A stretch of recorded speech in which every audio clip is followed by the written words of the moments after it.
don't remember ever not knowing about Lidice. It's always been a part of my life. My mother talked about it all the time. My mother talked about it so much and made references so much to everything that had to do with either Lidice or the concentration camp. You know, she wants to talk about it, and she's talked about it all her life, yet she's not quite sure why we want to do all this. She wants to forget about it. I have a real need to know.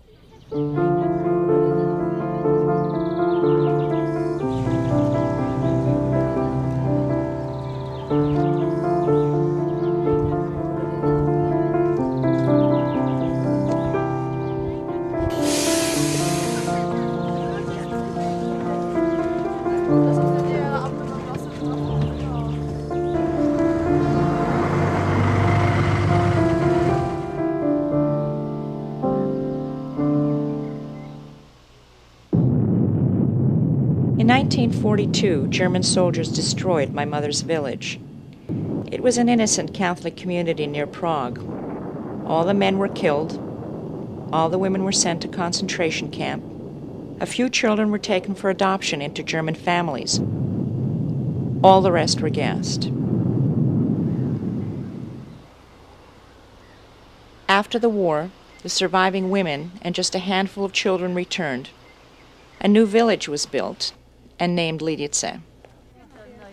Once a year, the women get together to commemorate their loss.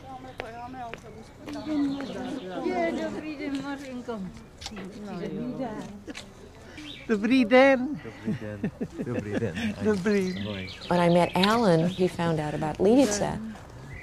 He told his parents, you know, well, she's not Jewish, but, you know, she's from Lidice. And they said, oh, Lidice, you know, that's really something. Alan had never heard about Lidice before.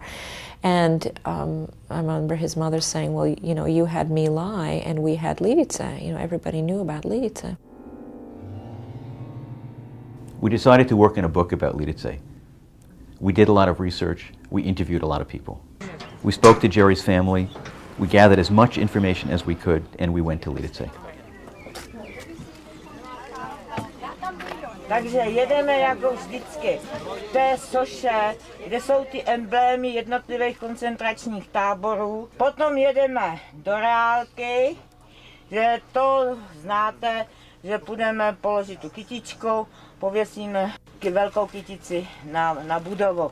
Tam odtud teda pak už jedeme do Lidic ke společnému hrobu, položíme věnec spolu.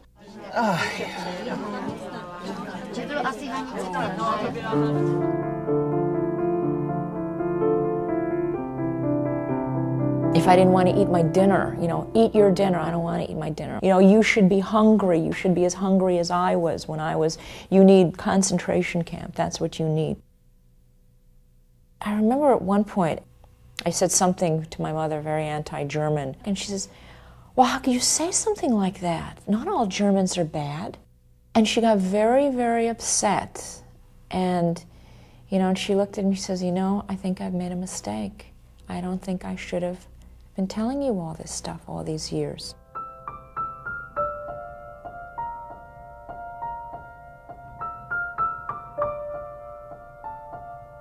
I had a troubled, anxious adolescence, and I was trying to talk to her about the nature of truth in the universe and not understanding what it's all about. And she just looked at me like I was crazy, and she says, but you're 18 years old. You should be happy and be alive. When I was 18, I wasn't thinking of things like that. I was dancing and having a good time. And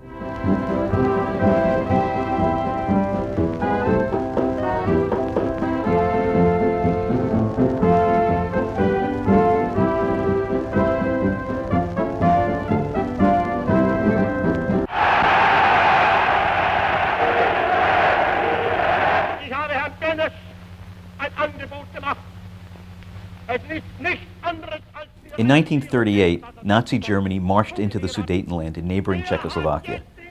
England and France gave them this area during the Munich Agreement. The German population cheered when the Nazis marched in.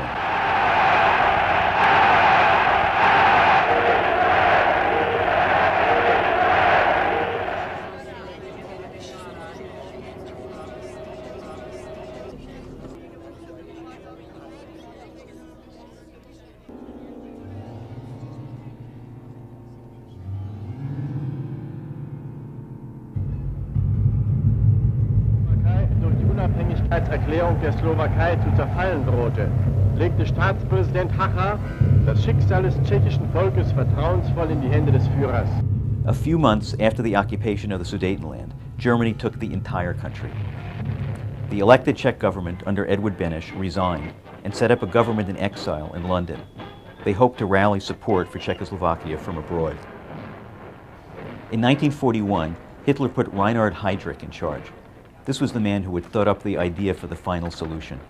An official reign of terror began. People were jailed, they were tortured and murdered.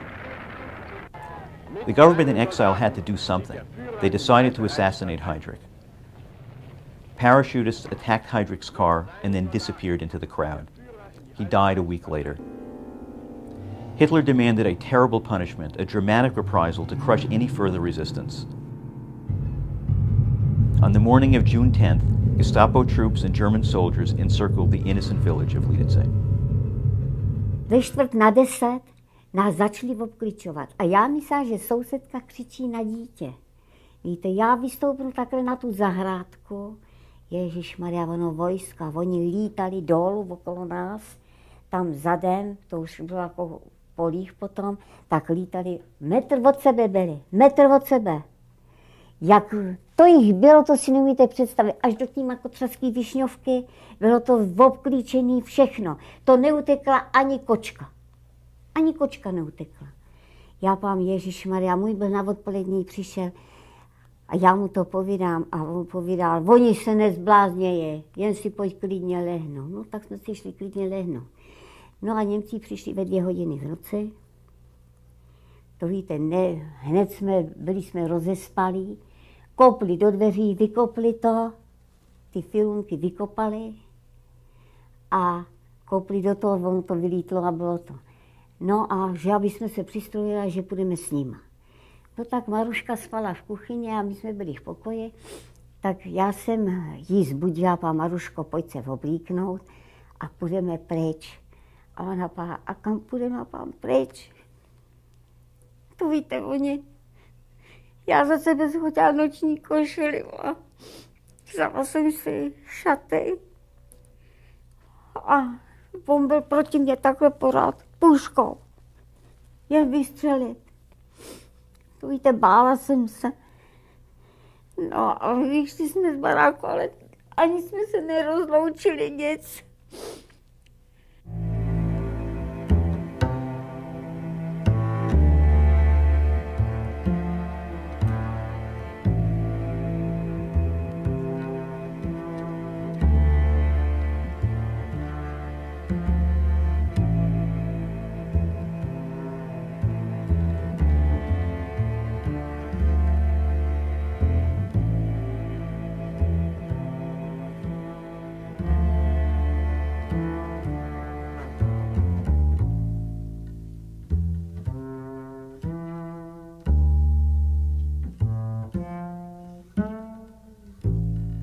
This is a wall of photographs of all the Lidice men that were executed. All the men were executed. It was total.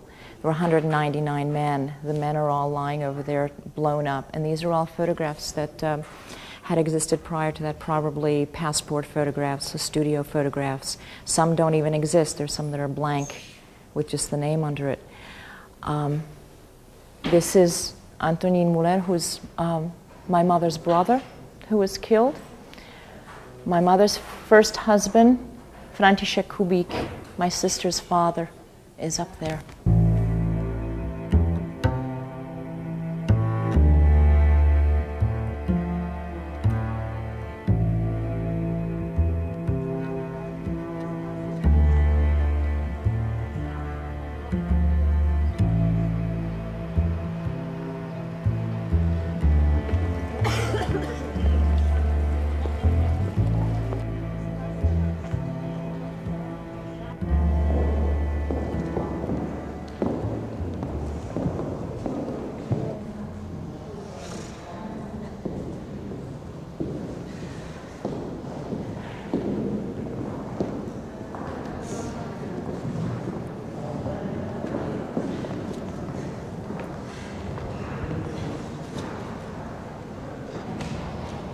A ve 4 hodiny Do 4 hodiny ráno už jsme byli, už nás nakládali na auta a vezli nás na to Kladno.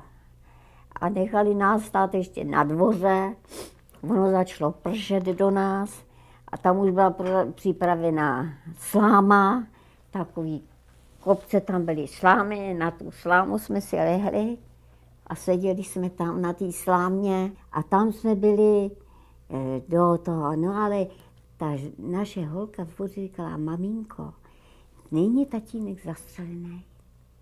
Říkala, není. Já vám ji nemohla utišet, co dělala taky, když mi brali, tak ona křičela. Maminku, nedávejte mě, teď mě zastřelí.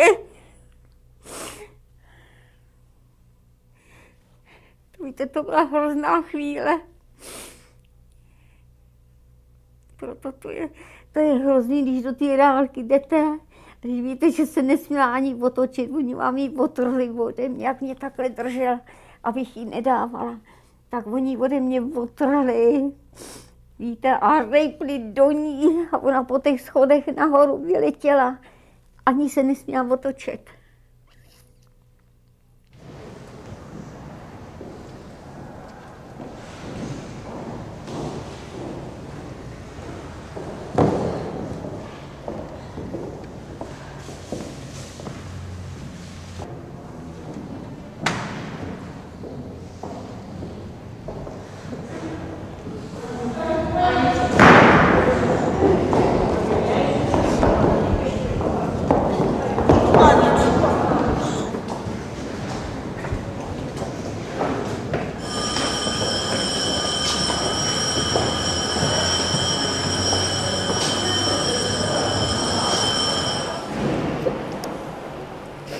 But I have a very hard time with this space.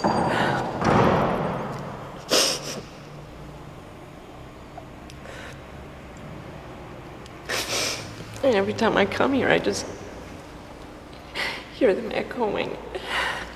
Just all the kids here.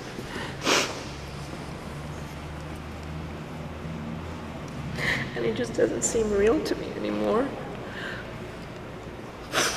And I've just heard these stories over and over again all my life. And I go into this space and it's just not real.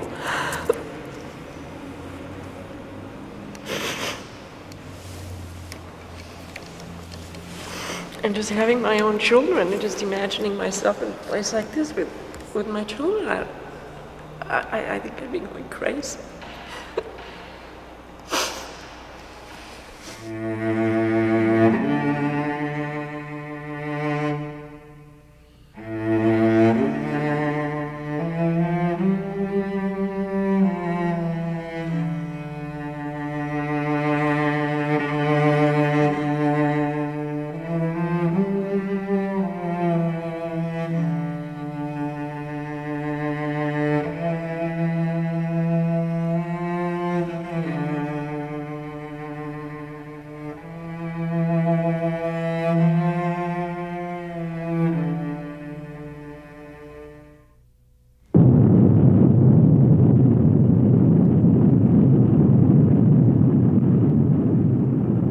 The Nazis blew up every building in the village. They plowed the rubble and altered the flow of a local river so that even the landscape would never look the same. German officials erased Lidice from their maps. No tak jsem si vzpomínal, že jaký jsme měli doma. Hospodářský zvířectvo třeba. Měli jsme krávu, tu nám odváděli. Já jsem, protože jsem měl rád zvířata, tak jsem kvůli tomu brečel. Potom jsme měli 2 psy, jednoho na dvoře velkýho a jednoho malýho, který i se mnou spával. Jmenoval se Šmudla. No a to si pamatuju, když kam potom přišli ty Němci, takže toho jednoho tahal za nohavici. Jak to s ním nakonec dopadlo, nevím.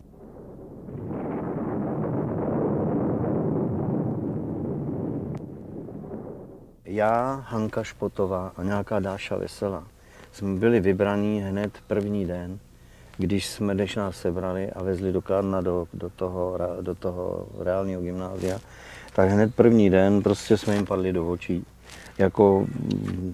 Jako nejvíc odpovídající ty německé rase. Teprve ten třetí den, když jako oddělovali teda ty děti od těch matek, jo, tak teprve dělali takovou selekci mezi těma ostatníma dětma. A ještě my 3 jsme jeli solo. Ty děti prostě vezli do Polska a ty se dostali do Lodže, do normálního dětského koncentráku.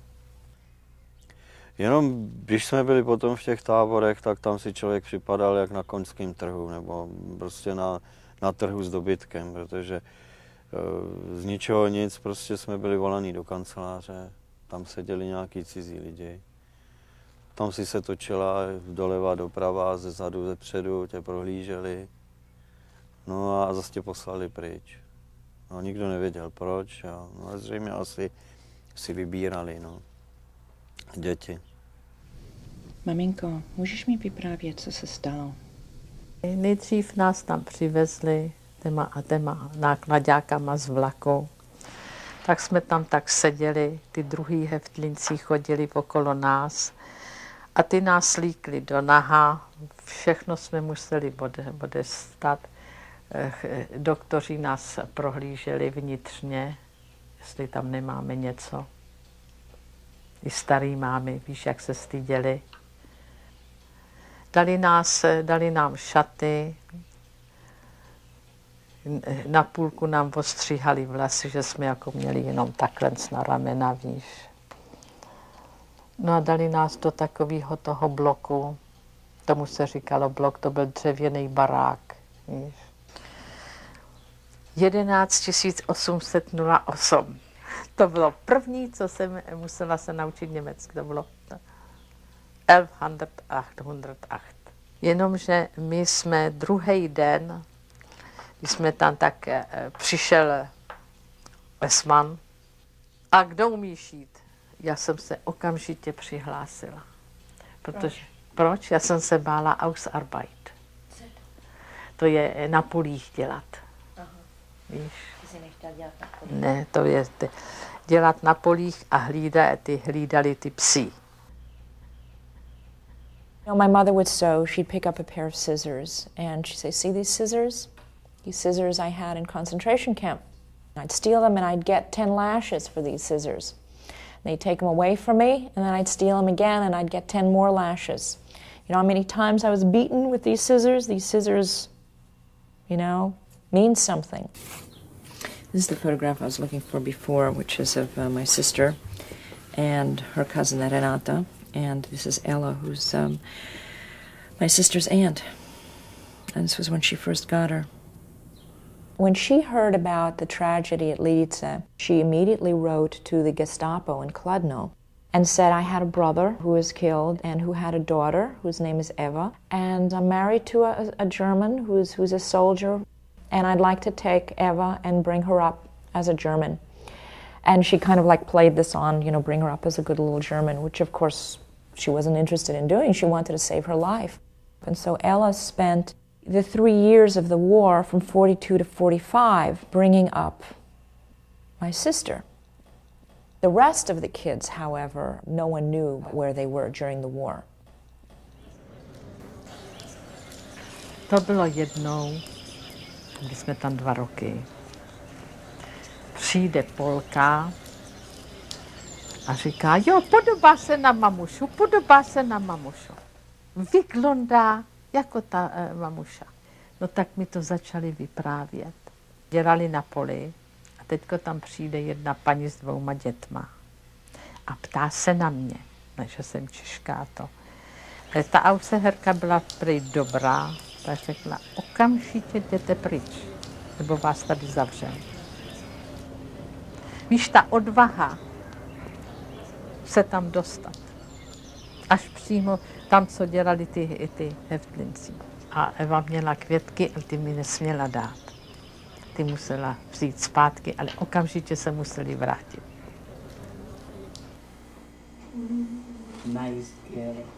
Láska k dětem.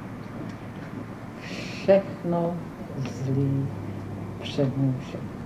Kdyby si se chtěla zachránit pro ty tvoje děti, tak jako já jsem se chtěla zachránit pro Evu. Ale tak se zachráníš všemožné, jenom aby si se mohla zachránit pro děti. Manžela máš ráda, ale děti máš. Pro ně by si dala život.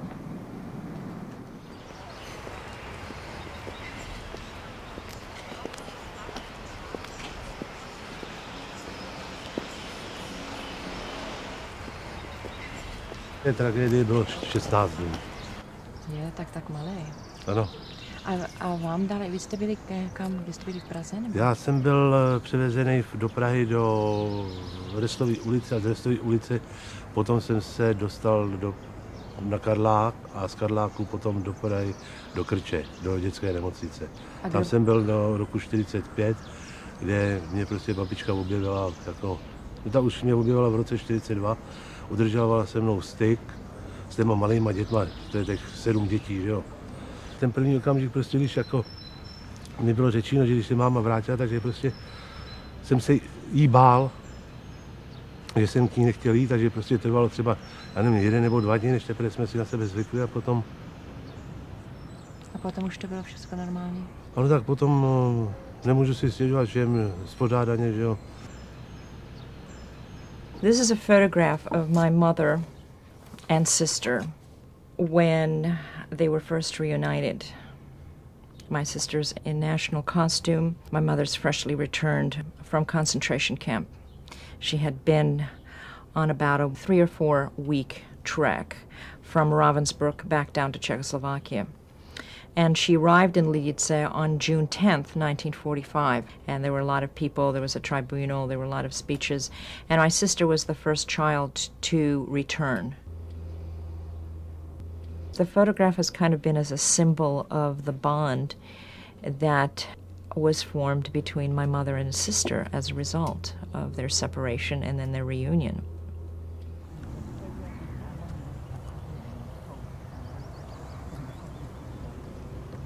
No, když jsem se vrátila, po cestě mě učil pan Vondráček, moje milá maminko, už mě tady máš. A to bylo jediné, co já jsem uměla. No a ještě jsem to breptala, že ještě jsem to neuměla tak perfektně. No. Všichni čekali, až já se vrátím. No a maminka, tam byla taková veranda, bylo tam 7 schodů, ta snad skočila ze všech schodů, popadla mě, vynesla mě nahoru, tam už ty ženy za náma. Ta u mě klečela celou tu dobu, než já jsem se trošku z toho zpamatovala. No, tam bylo prostříno, jako když je to na veselku. Já měla ráda tyhle ty věnečky žloutkový, tak to tam bylo všecko. Maminka si to pamatovala, když jsem to měla ráda, tak to tam bylo všecko připravené. No a pak tohleto je fotografie právě asi za 2 dny, moje, jako když jsem se vrátila, tak první fotografie. Já jsem nakonec byl rád, že jsem mámu měl, protože vlastně jsem měl jenom jí a mezi náma se vytvořil úžasný vztah. Prostě my jsme ani nebyli jako máma se synem, ale jako kamarádi. My jsme si řekli prostě všechno na světě. Jo. Já jako, takový vztah snad nebyl ani mezi ní a mojí sestrou, jako byl mezi mnou a jí. Potom nakonec jsem byl jako její vrba. Prostě když jí bylo zlé, tak vždycky přišla za mnou. Je to tamhle, pod těma schodama. Je to u muzea. Pak zase spát. Abyste došli. Ale jak je to daleko.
We bought a computer for our son Max, who is 8 years old, for his birthday a couple of weeks ago. And he has this game called SimCity. I came into his room and he's playing this game, and I said, "Oh, what are you doing?" And I see he's got a city on the screen, and there is blasting here and blasting there, and there's the sound effects and, you know, this electronic sound effects and stuff. And he's totally leveled this whole city to shreds with every possible disaster that he can think of. And I was thinking, my God, Max, he's not usually that aggressive, you know. What are you doing? Don't you realize that you're killing all these people? And he turned around at the stool, you know, and he looked up at me, like in total disbelief. And he said, "Mom, for Pete's sake, it's Hamburg." And I said, "What do you mean?" And he said, "It's Hamburg, right? Don't you remember? Nazis, Germans, they're terrible." And I stood there, I kind of nervously laughed, and I didn't know what to say, and I was thinking to myself, say something real quick. Here's your chance, you know, there's history repeating itself. You got to say something real quick. And I couldn't. I didn't know what to say to him. Because it's all right. You can destroy Germans. It's no big deal, because they were bad. They're all Nazis. And I just walked out of the room very confused. I didn't say anything to him. I feel badly about that I couldn't collect my psychology enough together to say something to him and to try to distinguish between the Nazis in the 30s and 40s that destroyed half of Europe and that killed millions of people, and human beings.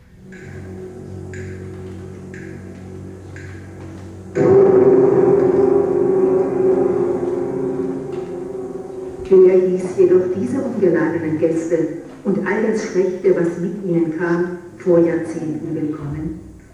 Das waren die fanatischen und hysterischen Massen der Faschisten.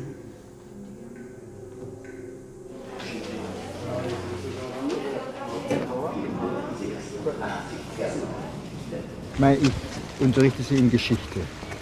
Und ich finde, es gehört einfach dazu, dass man, wenn man schon nach Prag fährt, auch hierher fährt, denke ich.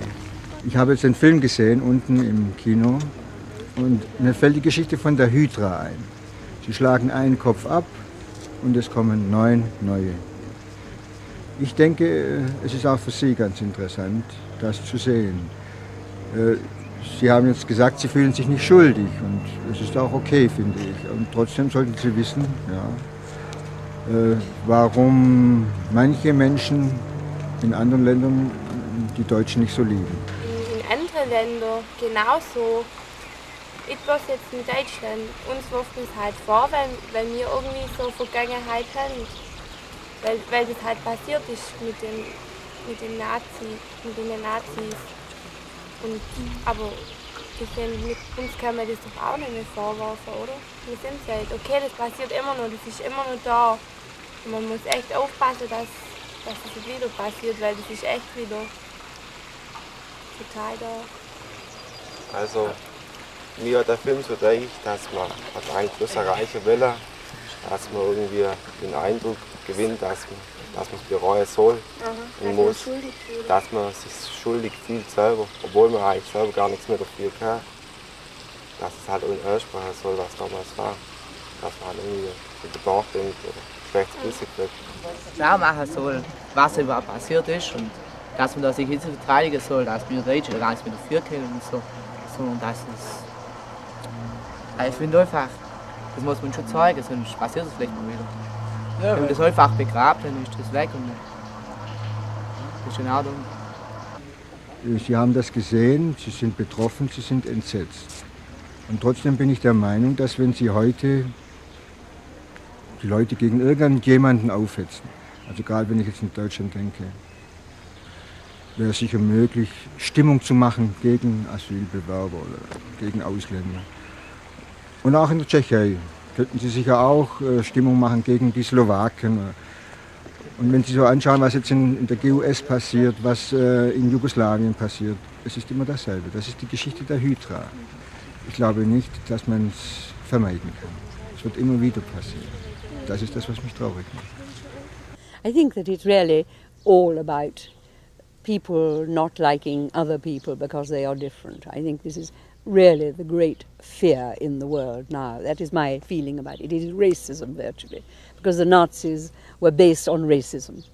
They were superior, and there were gradations of people all the way down. You know, I mean, if you were Jewish, if you were a gypsy, if you were mentally handicapped, if you were a Slav, and so on. The whole thing is horrific. I think perhaps it's difficult for you to understand that, of course, we were living in a war situation and outrage was everywhere, and therefore Lidice was another kind of outrage, if you like. It wasn't the only outrage. We were being bombed to hell, you know, and there were terrible things happening everywhere. This specific thing that had happened was more outrageous because it was so total. It was the destruction of everything, even apparently changing the course of a little stream. Kostel byl tam nahoře. Jak je tamhle ten takový to trní jako, tak je tam vidět při zemi takovej kousek jako vyvýšenej. Vidíš tu zeď. Ano. A rybník byl tadyhle dole, jak je to zelený pole, až víš ta louka. Tak tam byl rybník a tam byl ten mlejn. Takže tenhle rybník, co je tady, tam nebyl? Tohle ten byl. Byla to taková uší jako strouha, voda jako tekla přes Lidice. A teklo to sem, k tomu rybníku, víš, a teklo to na Makotřasy.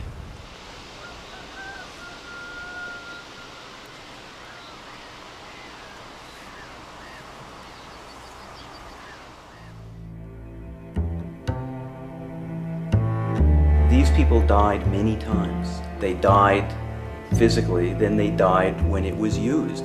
They died when it was used by the Nazis to frighten people. They died when it was used by the government in exile in London to rally support for the Czech nation and to show the sacrifices that they would take. It was used by the Allies in order to show the face of the enemy. There's this wonderful Ben Shahn poster that just to get people motivated to fight the Nazis. Then it was used by the Russians to say, this is why we've been here so long, remember Lidice.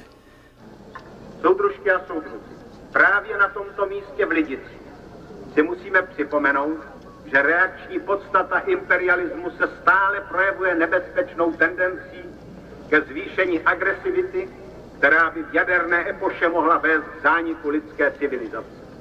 Na Blízkém i Středním východě, na jihu Afriky, ve Střední Americe, jak to vidíme v Nikaragui, i jinde ve světě, nejreakčnější síly imperialismu v čele s vojensko-průmyslovým komplexem Spojených států.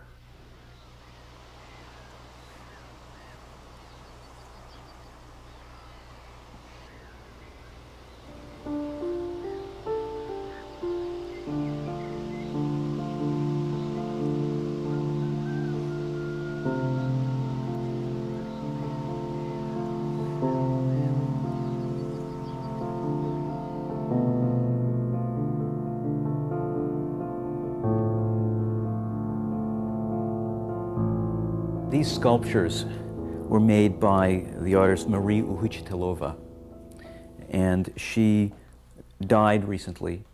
She was a Czech sculptor, and she devoted her life to producing a memorial of the children who were killed during the tragedy. She made lifelike recreations of some 82 children who were killed by the Nazis. And when you walk into her studio, they're all standing there. My jsme žili poměrně s Marií docela jako takový šťastný život, dokud nepřišel na ten nápad udělat vlastně těm dětem pomník. Páč to byl, my jsme o ničem nemluvili, to bylo od rána do večera v ateliéru, večer jsme se o tom bavili. No a když mi umřela prakticky v rukách Marie, tak jsem přísahal, že to dílo dotáhnu do konce. Teď dělám, co můžu, ale moje síly jsou taky slabý a omezený. Ale já doufám, že i když to potrvá delší dobu, že přece jenom nějak ty peníze seženeme a že to budeme do bronzu a umístíme v Lidicích, kam to dílo patří. We walked into the studio and she had a guest book. And this was the guest book. And that's Yayo's sister on the cover of the book. And it's a well-known image, and it really, it just wiped us out. I mean, we were just so affected by the connection and by the reality of, you know, these are sculptures, that's her sister.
One of the heroes that emerged from this tragedy is Father Petřek.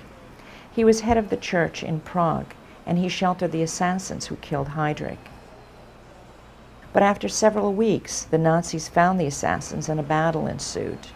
However, they killed themselves rather than surrender. Father Petřek and all the other heads of the church were rounded up and tried and executed.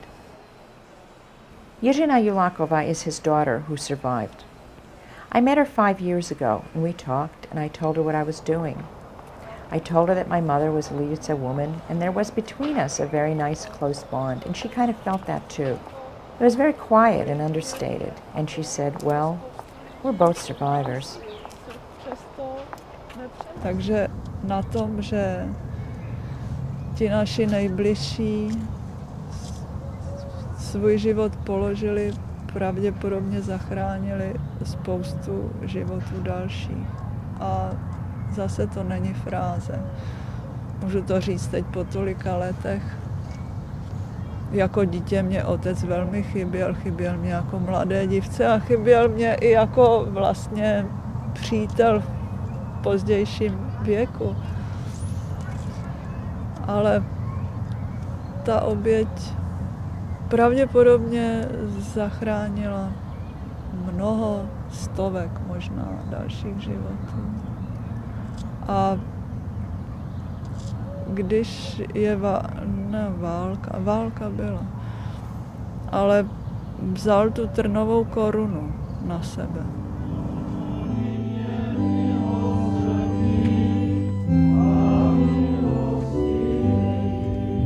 Hospodinova láska však od věku na věky pro všechny, kdo se ho bojí a milostiví.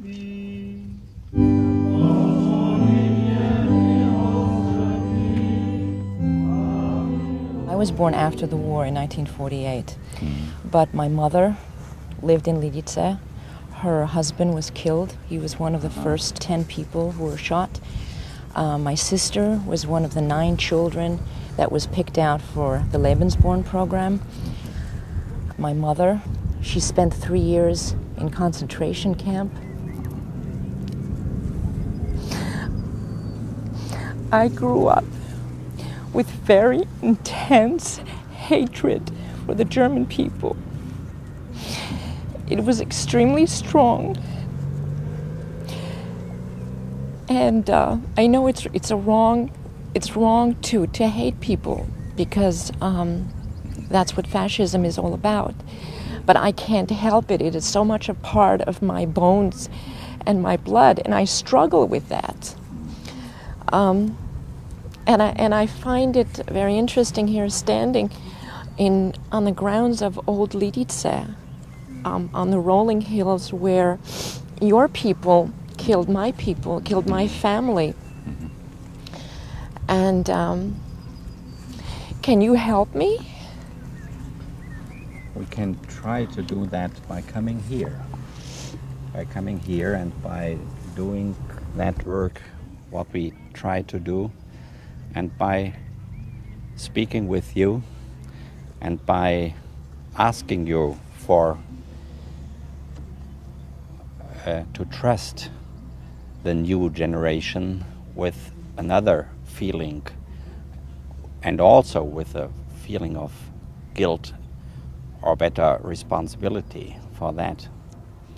So we can only try to do that. I wanted to go to every person that I saw who was older, and I wanted to point my finger and say, you, where were you 60 years ago? What were you doing? In the 60s, we asked our parents and our professors, where have you been in the years after 33? And this was your question, and we did the same question, and they didn't answer. They didn't answer. So you have to understand, some of the student movement in the 60s, for example, is the question, what happened in fascism and what did you do? So I think we learned a lot. Being not possible to have a dialogue between us and our fathers, our father generation, and we learned that we have not to ask them, but to go to the sources, to go to the people here, to see how they live, to see what they remember, and to have a dialogue with them, if it's not possible to have a dialogue with our own parents. I think it's very important to make differences between people, between Germans. There are the Germans who are very engaged, like Greta Garbo, and others who don't want to learn anything, don't want to remember. But it's difference, you know. And I think it's very important for us that people like you can make this difference too. I think it's very difficult for you, I can imagine, but I would be very happy if you'll be able in future to make this difference. Well, I'm struggling, and certainly if there's going to be more voices like yours, you know, it will be a lot easier for me. But there is no other possibility. You have to give the Germans a chance, because they are there.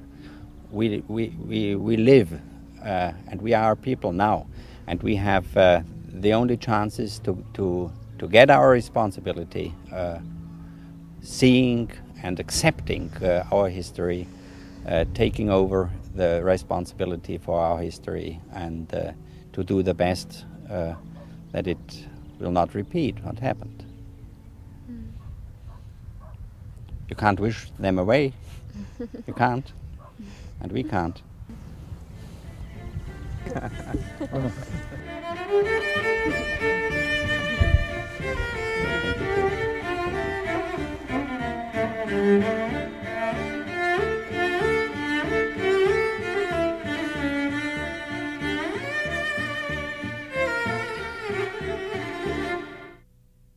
I have a lot of anger, and I wonder where that anger comes from, oftentimes, and I'm examining that especially now. And I think a lot of that anger comes from seeing my mother victimized. She always talked about herself in Lidice, about Eva being torn from her arms, about spending 3 years in concentration camp, and da-da-da-da. And so she was a victim there. She was a victim after she left, and we spent time in refugee camp. She was a victim of the communists. She was a victim after the war. She was a victim as a refugee and as an immigrant. So I constantly saw my mother as a victim. And this builds up a lot of anger and animosity in a person. When I was telling her about how she always told me about Lidice, she said, well, I made a mistake. I shouldn't have told you. And I said, should I tell my children? She says, no, absolutely not. And I said, why not? She says, tell them happy things. Don't tell them sad things. Don't tell them terrible things. They should know only happy things. They're children. We told my sister what we were doing years ago. She's buried a lot of the tragedy. It's her way of survival. I don't judge her for it. It's a very common thing that people who have lived through horrific tragedies like that, their way of self-preservation is burial. And who am I to say that I wouldn't do the same thing? Well, you wanted to be part of it. You needed to be part of it in some way. Part of what? Part of the story. I mean, this is this horrible thing that happened to your mother, and it happened to your half-sister, and you weren't even born yet. And it's formed their lives, and it, you know, deeply affected their lives. It clearly affected your life, and I think you needed to know, well, how, what, you know, what Mom, didn't you think about this? I mean, didn't it occur to you that telling me these kinds of stories could have an effect? Why did you tell me the stories? And I think you were shocked to discover that she actually didn't really think about it too much. She just did it. I'm examining growing up and what strengths were given to me from my parents. What positive things did they pass on to me that I'm able to use in my life as a result of this horrific tragedy?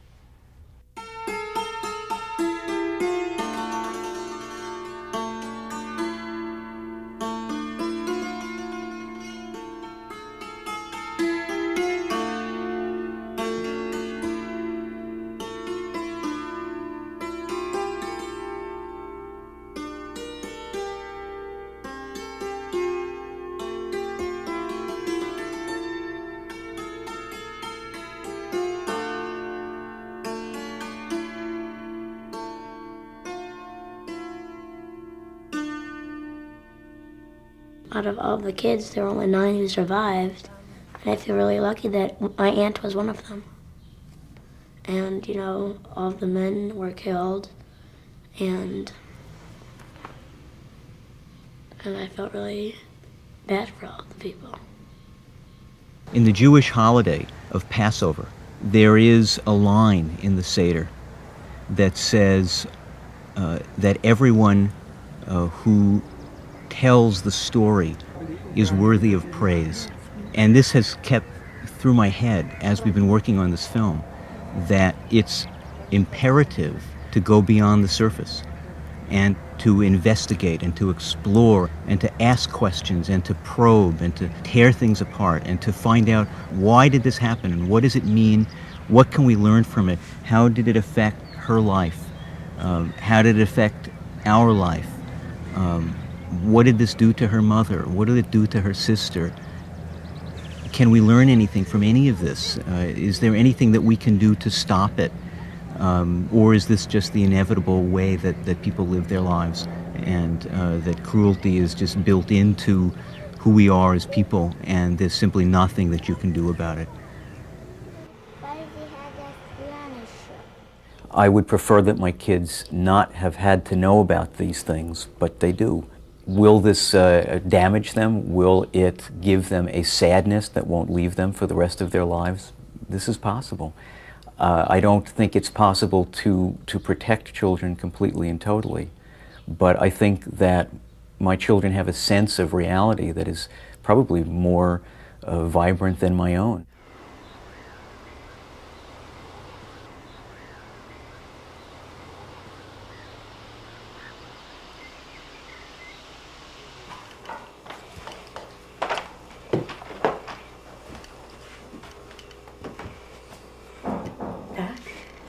Tak to jsem rychtovala pro Marušku, až se mi vrátí, aby měla peřiny a to, tak jsem rychtovala jí postele.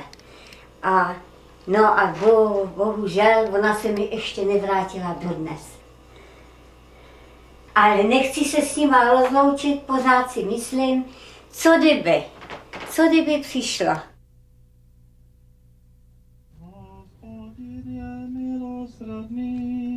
A milostivý.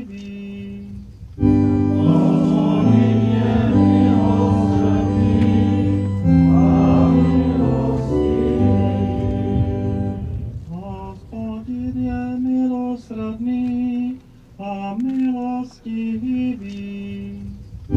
Hospodin je milosrdný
So, are there any questions? Thank you. Že použít po otázkách. Já tam nedotaz. To bylo nebo otázku nevím. Ale prostě byl to úžasný vypovídající dokument, film, příběh, něco fantastického.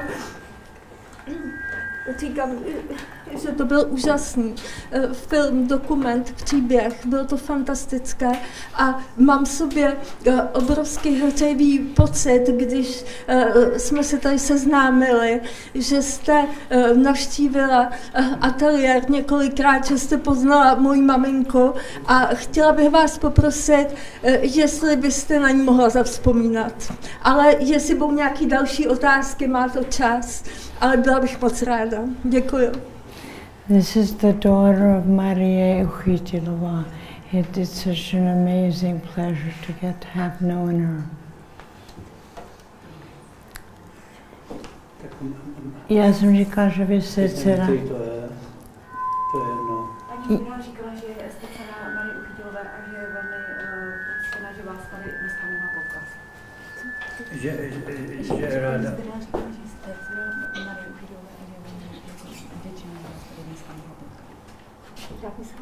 Vzpomněla to, ale koho byla, ale to vám chtěla říct.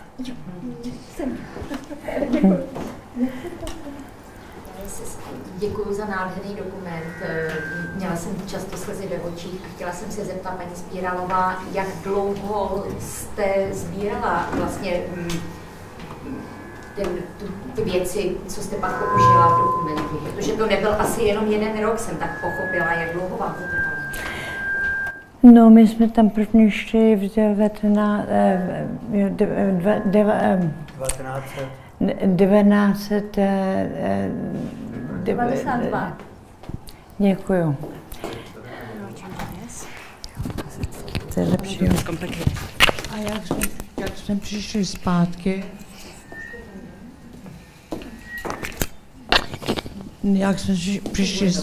je tohle zapojený? Jo, je to tak.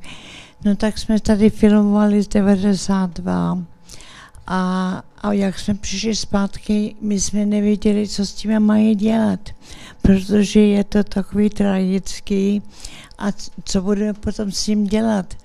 Ale no tak to trvalo asi tak 6-7 měsíců, co jsem seděla u počítače a začala jsem překládat. A protože mě to hrozně bolelo srdce, brečela jsem, protože jak člověk musí přeložit něco, no tak musí si poslouchat 1, 2krát, 3krát, 50krát musí to natáčet, protože musí ten člověk, ten editor musí jako opravdu tu řeč chytit. Ano, takže se pořád to opakovalo. A no, takže jsem žila tu tragédii 1, 2krát, 3krát, 4krát a že to trvalo tak dlouho a já jsem nechtěla, aby to bylo o mně, jo, protože jsem chtěla to i bude o lidicích, ale ten direktor a můj manžel Alan, oni mi řekli, že ne, to musí být můj story, můj vyprávění. No protože jsem nechtěla, aby lidi viděli, jak já brečím, jo, jako například já jsem nechtěla, aby oni věděli, aby oni mě viděli tak, že jak pláču a jak jsou ty 3 Němci. Já jsem to nechtěla, tu stranu, ale uvědomila jsem si, že musím. A protože to bylo nejdůležitější věci pro mě, protože oni mě úplně změnili život. Jo. Já jsem měla takový nenávist proti těma Němcema a šla jsem takovou směrem a oni mi ukazovali, že to nemusím tak žít, že se může žít jinak. a opravdu jsem k ním vděčná hrozně, dobré jmenuju. Oni mi úplně mě změnili, musím říct. Já chci říct, že jste tam zachytila spoustu strašně silných okamžiků, které jsou pro nás velmi důležité. Jak jste natáčela v kladenské reálce, v té tělocvičně. No. Mnoho z nás jsme to vlastně tu atmosféru nikdy nezažil, nikdy neviděl, když tam bylo ještě tolik lidských žen a na těch místech, kde oni ty tři pokládali ty své knížky, neuvěřitelný. A právě další moment s brémskými občany, s panem doktorem Kulem, to vlastně tohle nikdy nikdo nezachytil a pro Lidice i pro současnost Lidic je velmi, velmi důležitý a moc děkuju za vaši práci. No, děkuju. So I think film is a really powerful way to tell your story and to tell the stories that you told about Lidice. And I was curious to know why you chose film versus another media like writing a book or making an exhibit or something like that. Well, as Alan says in the film, we started to write a book because because that was our medium. We're writers, we're photographers. And then we met Jackie Conforti. And he says, well, let's make a film. This is such a great story. And I said, well, how hard could it be? We're photographers, just a bunch of little pictures, 1,000 little pictures. It'll be easy. Well, it wasn't that easy. And it took a long time. It took a long time to raise the money. And finally we said, we have to do it. We have to finish it. And so that's what happened. I think the film, being a visual medium, I think expressed it the best way.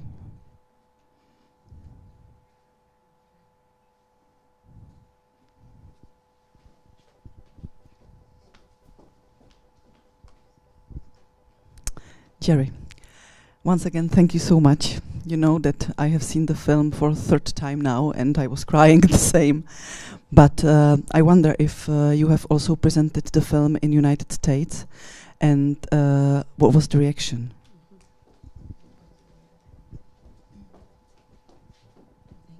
Well, I showed it many, many times over the years because the film is very old. You can see I had dark hair. My daughter, Emma, who is here, was a little girl with long braids. My son, who is a musician, is very embarrassed about the music that he's playing. It was very educational because people in the United States never heard about Lidice. I know here, especially during the communist years, everybody knew about Lidice. You couldn't talk to anyone Czech without them knowing about Lidice. And people were very surprised to hear that such a thing happened. But the older Americans, like my husband's parents, they knew right away about Lidice because it was advertised all over the world. So they knew. So that's why they said, well, your generation, Vietnam, had My Lai, had the massacre of My Lai. And we had our own massacre. We had Lidice. And for them, that was a great symbol. Whereas my generation and you know, other people, unless you're a historian, didn't know about it. So it was quite a thing. And about Heydrich, they knew nothing about that. So it was very educational and inspiring for them.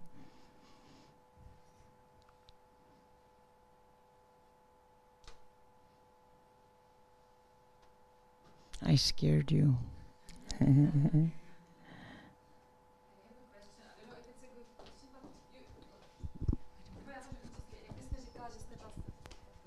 Že jste neměla ráda ty Němce, což je pochopitelné. Jak se na to dívala vaše maminka a vaše sestra? Vaše sestra, já jsem čekala, že tam uvidím vaši sestru, možná jsem se špatně dívala, nebyla ve filmu vaše sestra.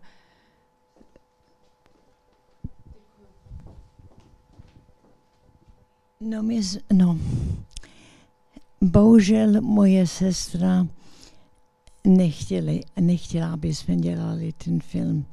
Proto já jsem nikdy s ní nemluvila. Zkoušela jsem, jo. Chtěla jsem o ní to mluvit, ale ona nechtěla, protože pro ní asi to bylo strašný trauma, a že jestli já budu o tom mluvit, jestli budu dělat film, no takže ona bude ještě jednou žít tu tragédii, tak nechtěla nic s tím dělat. Což já rozumím, jo.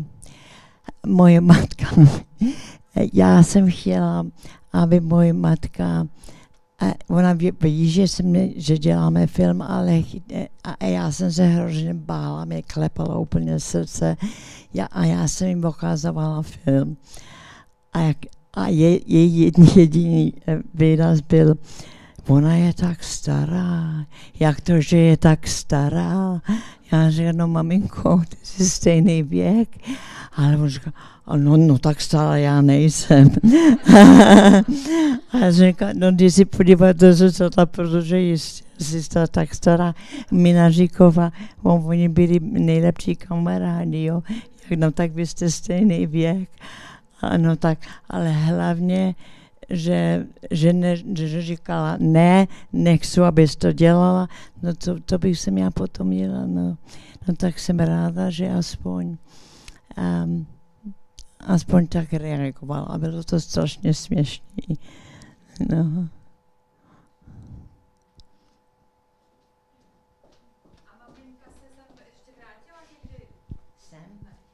No, Lidicích se vrátila, jak ještě moje babička byla, ještě žila, jo, ale tak se vrátila.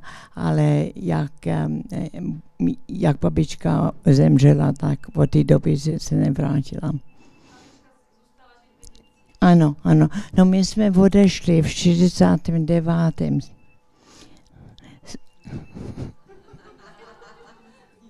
Pozor. No, teďka jsem zapomněla. No, my jsme utekli v roku 49.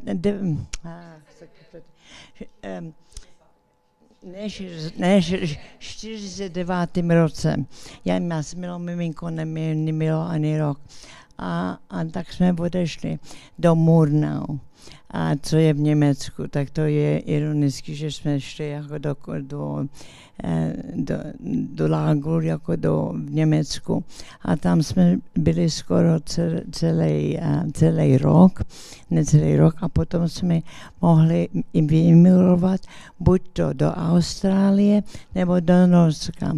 A máma říká, já nepůjdu do Austrálie, protože tam jsou hadí moc. A já jsem, vždycky to bylo úplně směšný, a tak jsme šli do Norska a byli jsme tam 5 let a potom jsme vymigrovali do Montrealu a tam jsem jako vyrůstla.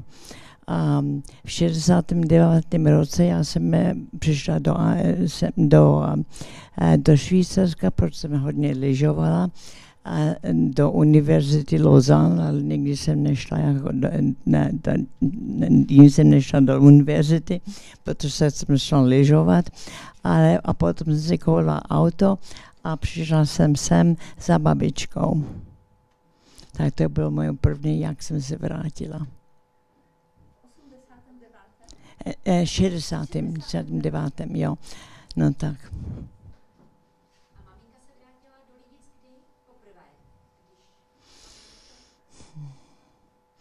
Já nevím, asi se začátku 60.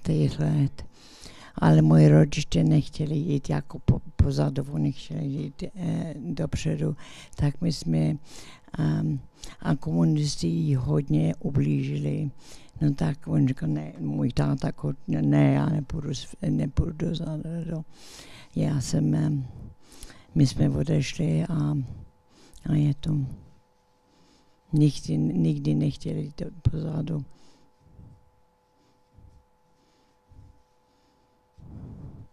Tak vám děkuju. Jo, ještě.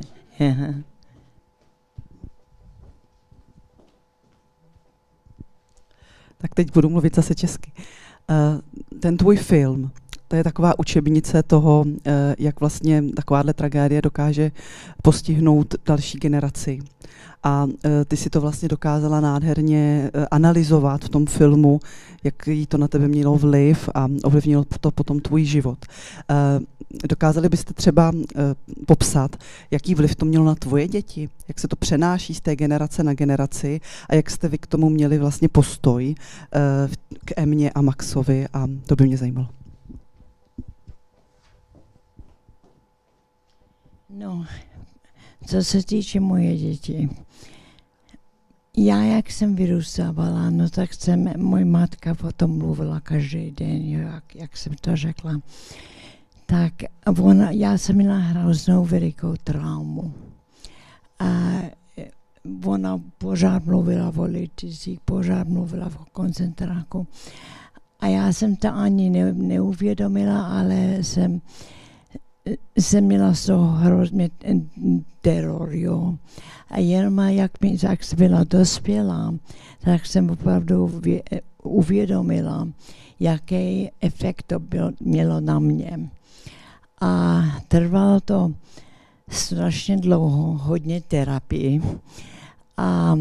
A dělat ten film a ty 3 Němci, co jsem potkala, to jsem já potřebovala jako pro sebe.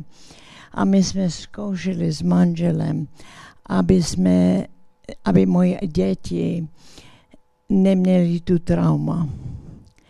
Ale bohužel Emma, ona věří, a já taky, že ona zdědila tu traumu mojí babičky a mojí matky. No tak, ale můj syn ne. Já nevím, možná, že to je muzikant a že on je jiný člověk, ale Emma je jiný člověk, ona je terapista a strašně hluboko myslí. No tak, I hope it's okay me saying this. No tak ona je, nemůžu říct, že je víc hluboká, ale ona to jinak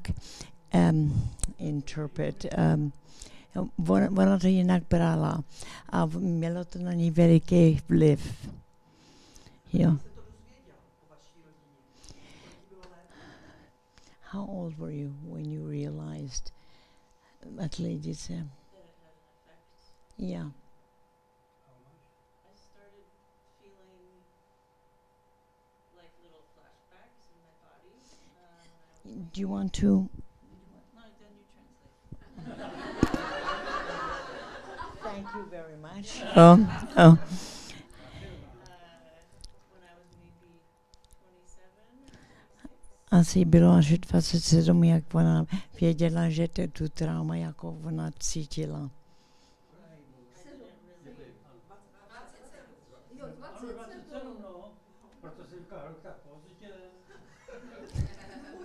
Už ve 4 tady chodila, říkal, tady všude byly domy a chodil po starých Lidicích, jak je to možné s takovou malou Číňankou, co to byla na soutěži těch dětí výtvarné soutěži mezinárodní a byly jim 4 roky a on jí vodil a vlastně nechal vykládat, ale byly mu 4 nebo 5 a říkal, představ si, tady všude byly domy. No. Takže i ty děti takhle malí to chápají. A když jsem byla před pomníkem, tak je tam spousta hraček, je to krásně upravené. A říkám si, že i ty malí děti prostě to vnímají a jako rozumí tomu. Jo. No a tady máme malé dítě. No a tady máme malé dítě, co ona bude dělat reportáže ve škole.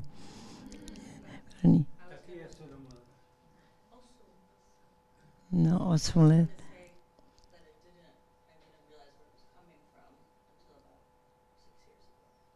Ale ona nevěděla, odkud to je, ta trauma. Je to asi 6 let, co se uvědomila.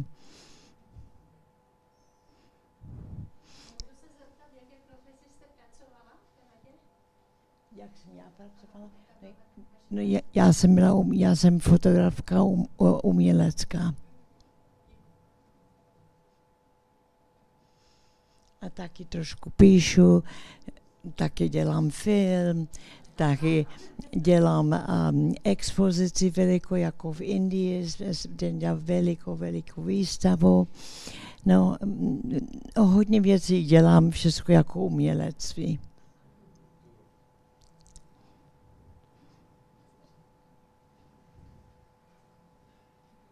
Jo.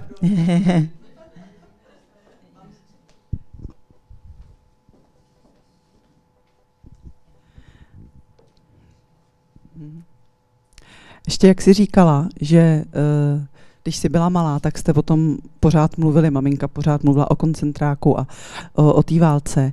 A jak to vnímala ta Evička?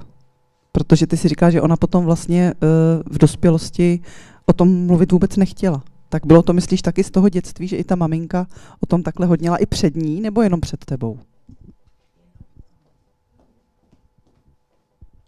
S Evou nikdy o tom nemluvila. Nevím proč opravdu, ale nikdy. A asi, že myslela, že oni to přežili jako spolu, tak můj názor je, že ona se bála s Evou s tom mluvit, protože to by šlo hrozně hluboko.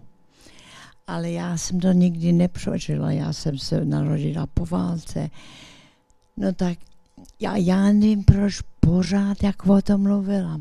Ale všecko, jako v 60. letech jsem měla takový dřevěný Dr. Scholl's sandály, jo. A jak jsem je koupila, přišla jsem domů a říkala mi, mám, proč tak nosíš takový dřeváky? Já jsem musela je nosit v koncentráku. No já jsem říkala, ale mami, nejsme v koncentráku.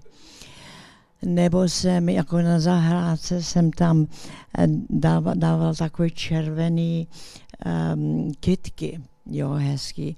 A ona říká, proč to tam děláš? My jsme museli to dávat v koncentráku, aby to vypadalo hezky, jak přišel červený kříž. A my nejsme v koncentráku, my jsme teďka žijeme.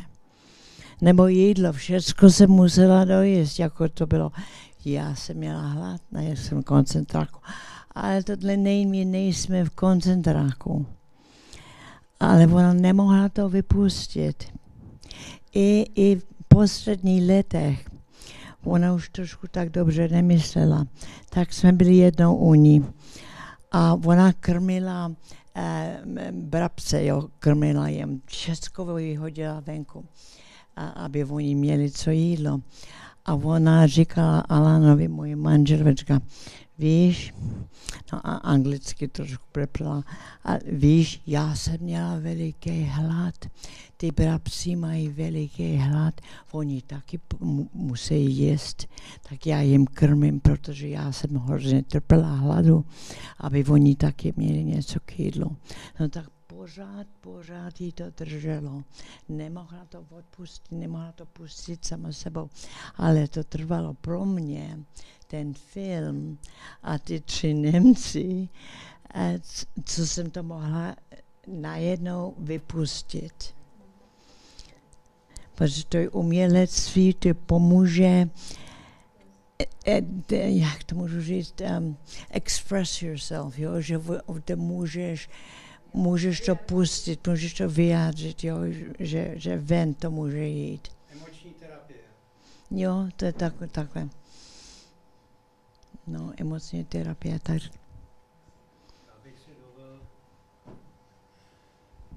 Především vám chci strašně moc poděkovat za ten film.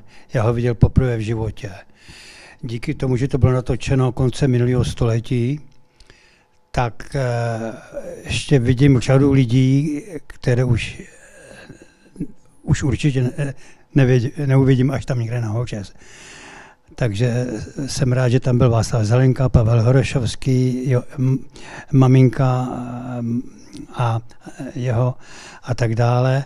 Takže to je málo lidí, protože já jsem odcházel z lidí z roce 67. A moje terapie je to máme asi, jsme na stejné lodi, že chodím mezi ty děti na to vyprávění, na ty besedy.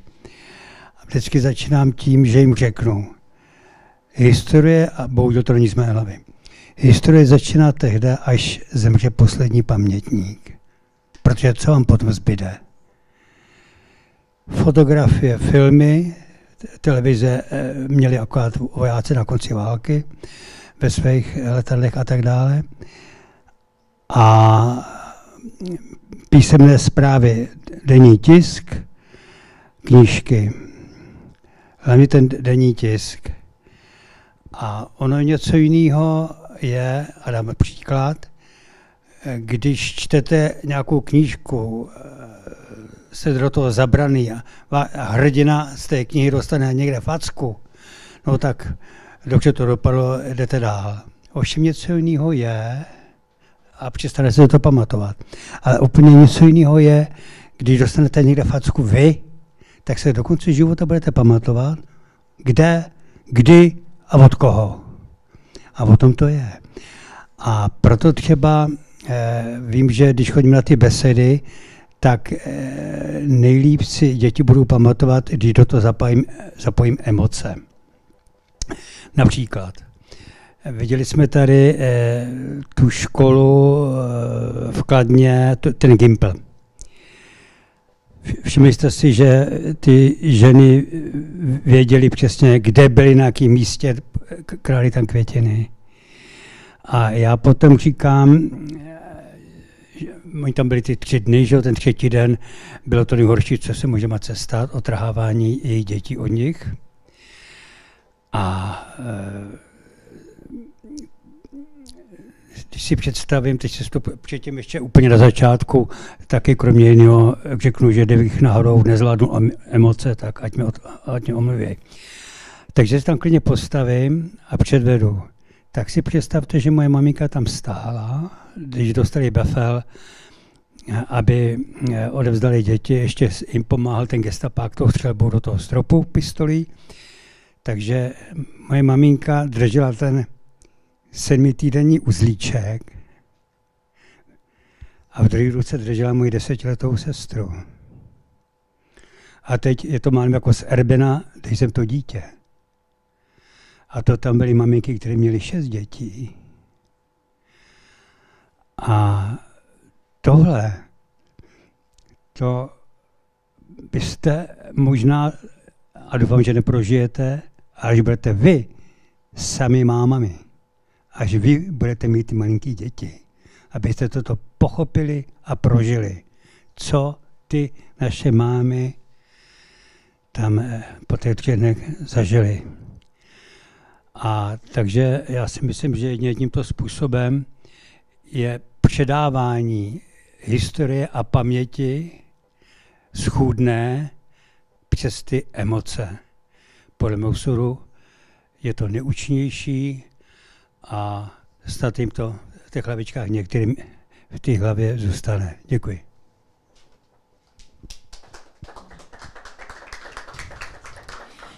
To je strašně důležitá otázka, no. Protože, jak jsem říkala v tom filmu, jak jsme v tom Kladně, jak si máma, jak si matkou, tak i ty děti, jak máš.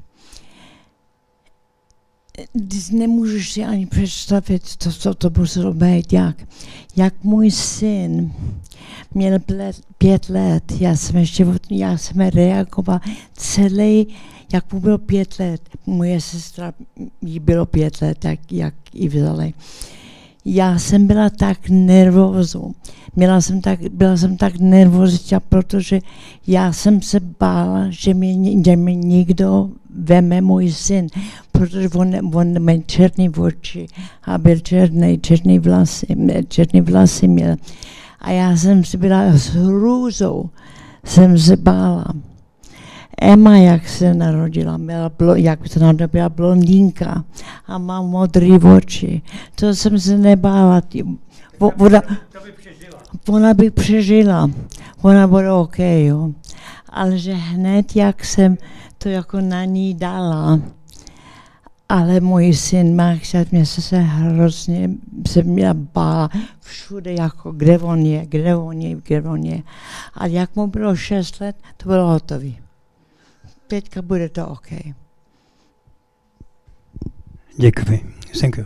A propos, pro mě to vyprávění na těch školách je taky forma terapie, protože prásknu na sebe, že mi moje žena řekla, že v noci volá maminku. Vše. Jo, a poslední, protože já vím, že už chcete jít. Jak jsem první ukazovala film, to bylo asi 82. Měla jsem úplně jinou reakci, než vy tady. Každý říkal, no jo, ty lidice to máme plný zuby. My tomu víme, my jsme museli chodit každý rok do Pamníka.